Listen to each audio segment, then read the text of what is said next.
All right. All right. I read a good one. I did have to do some research. I'm not a false dad, but I had to do some research on some dad jokes. And there's an amazing one here. Today, my son asked, "Can I have a bookmark?" And I burst into tears. 11 years old, and he still doesn't know my name is Brian. Oh, mercy. Dad jokes. I wonder if any other country knows what dad jokes actually means, or is it just an Australian thing? Welcome, boys and girls, ladies and gentlemen, mothers and fathers, the elderly, toddlers, whoever's listening to another episode of Real Dad Movement podcast.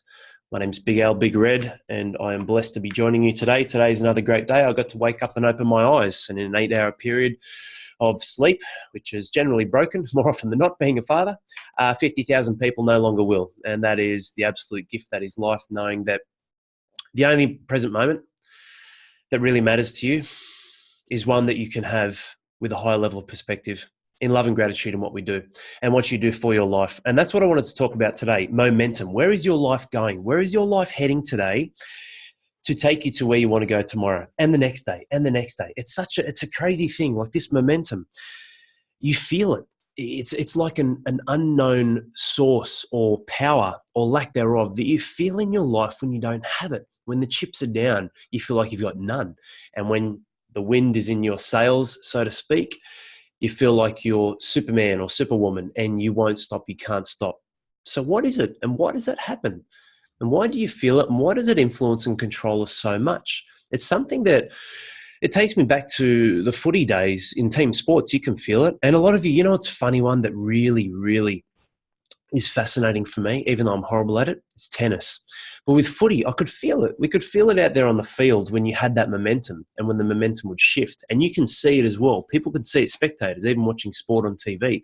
You don't have to be there live to feel and see the shift in momentum, which is why there were times when we would just come back and we would win the game. You just knew you were going to win. It's like the universe aligned and it would happen. And other times you just knew deep down that you were going to lose. It wasn't going to happen for you that day. And that's what fascinates me about tennis, because as long as there is still a point to be played, it is anyone's game. It's crazy, isn't it? Like, it's such a big, like, it screws with the mind for me so much, or it can do in the game of tennis, like at any stage.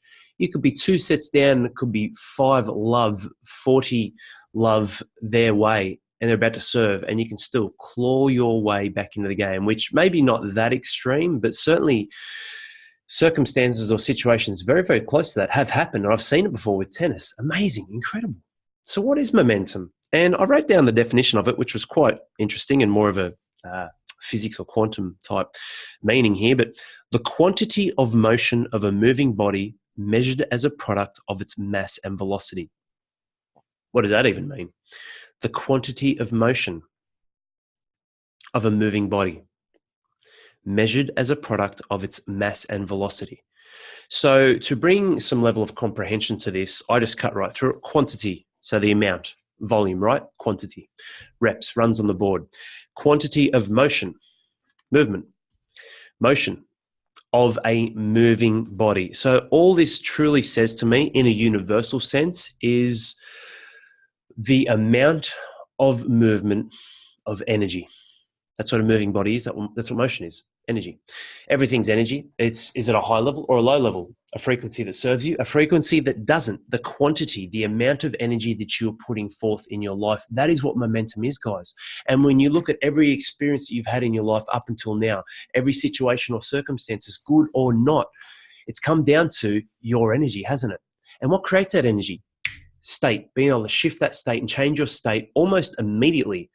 And if not immediately, over a period or a course of present moments that puts you in a position to shift your current situation, your current life, where you're at, regardless of whether it's health, fitness, family, love, relationships, work, career, yourself, self-esteem, belief, values, principles. All these things come down to energy and momentum. Is the momentum moving you forward in life the way that you want it to, or is it not? Is there a lack thereof that you don't currently have? And I want you to ask yourself that question. What periods of my life have I had a higher level of momentum? What periods of my life have I showcased a better state, a state that I love, a state that I enjoy, whether the chips are down or not, whether I have a challenge in my life or not? What level of momentum have I had where I can feel it? man, I'm kicking some ass today. Oh, today's a good day. We're ready to rock and roll, baby. I've got this. This is mine. Only to have something happen and all of a sudden it's like you've just hit the brakes and you've stopped. Or to have something happen and you've just steamrolled it. Get the F out of my way, man. You will not stop me today. What's the difference between those two situations? What's the difference between having that one situation and those two different outcomes? You've let it steamroll you, or you steamrolled the circumstance, the adversity in front of you. See, momentum's a really funny thing. Momentum is something that, say it 5 times really fast. It's a really funny thing that comes down to the presence of energy that you can hold, maintain, or raise through the state of your being, the state of who you are. The last 2 weeks for me have felt horrific in terms of momentum with adding value to the world, having impact, and moving myself, my life, and business forward. But is that the case, or is that just the state that I've been in from a perspective that I've adopted, breaking the norm of what I've been doing in here in the office, in the gym, with my clients, with everyone? Instead, I've gone away on a holiday with my family, gone and seen mum and dad, had some time away, tried to get some more sleep, rest and recovery, not train as much. And it comes down to the state of being. So why? Why do you have to feel that way? Why do you have to let your momentum stop, shift, or not be what you want it to be? And that's where it really comes down, guys, to momentum being a state of sabotage, self-sabotage. If you don't have momentum in your life, it's because of you. It's not necessarily because of your actions, because of the belief of the actions before, during, and after the fact of today, tomorrow, the next day. It doesn't have to be that way. The reality is I've jumped in, I've just done 3 live videos for my coaches, coaching team, my dad's community, my VIP group, my Facebook group, and it's raised my state. I feel like I've got momentum now. Why? Why does it have to be measured as a product of mass and velocity? It doesn't have to. But you've got to make your bed and sleep in it. You've got to know, am I moving in the right direction? You've got to know that momentum comes off the back of energy in motion. What is that motion? It's taking action. Taking action can be studying something, learning something, accumulating knowledge. It can be taking literal action for your body, your mind, mindfulness, your soul, meditation, nourishing the body, fueling the body, doing some training sessions in, working with other people, business. Momentum can be anything you want it to be. But that's exactly what it is, what you want it to be. And if you're not happy, more often than not, it's because you don't have either the state of what momentum is to you, towards your goals, your dreams, what it is that you want to achieve, or momentum relative to some primal aspects of your life, literally, physically moving yourself with your body and taking action. So I want to close up today's podcast with a reflective state, looking at yourself. What state was I in when I had the most momentum? How did I feel? What was I thinking? What did my life look like? What action was I taking? What was the outcome, the result, the reward, the perceived reward? Everything you do, guys, there's certainty. Certainty will come about. You'll be certain on whether it worked or whether it didn't.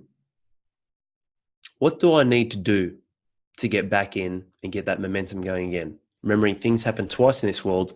First internally, in the mind, in the soul, in the heart. Secondly, out there in the real world. What can I do? What do I need to do today to create a high level of momentum tomorrow? And I'll give you one tip: self-discipline. Self-discipline will certainly be the steam train off the back of which momentum, like you've never believed, will be built. I get up 4:30, create space for myself, reflection, gratitude, go to the gym, train, come home, nourish the body, wake up the family, if they're not already awake. Stella almost certainly is. She's an early riser. Sometimes she's a slug, but Jesus, she's a crack up, man. Make breakfast for the family, connect with them. Man, I've had 4 to 6 wins before it's 8 o'clock in the morning. What are you doing in your life to create 4 to 6 wins right from the get-go? Set your alarm, 5, 4, 3, 2, 1, bang, get up, get your ass out of bed, get moving. You don't have to train early in the morning, but what are you doing? You're journaling, you're writing your plans, your goals, you're working that plan. You're creating space for yourself the right way. Build out that inner fire, the inner framework to handle all the shit the world's going to throw at you. It really comes down to your perception and the state that you're in more often than not off the back of the actions that you're putting into play to create the momentum that you want in your life. That's simple. The end. Bread and butter stuff. But how do you do that? Self-discipline. So I hope you enjoyed today's episode, guys. Get out there, create some more discipline in your life. It's not that hard. It's the simple things, and get that quantity, the volume, the number of reps, that excellence of motion, higher level of achievement in what you're doing to move yourself, that moving body, off a measurement and a product of your mass and velocity. That is the quality in which you are applying yourself in life, and see how you go. Be aware of it. Have that higher level of awareness. This isn't about going deep and heavy. Just go one layer deep. Just go one under. Just one more layer deeper.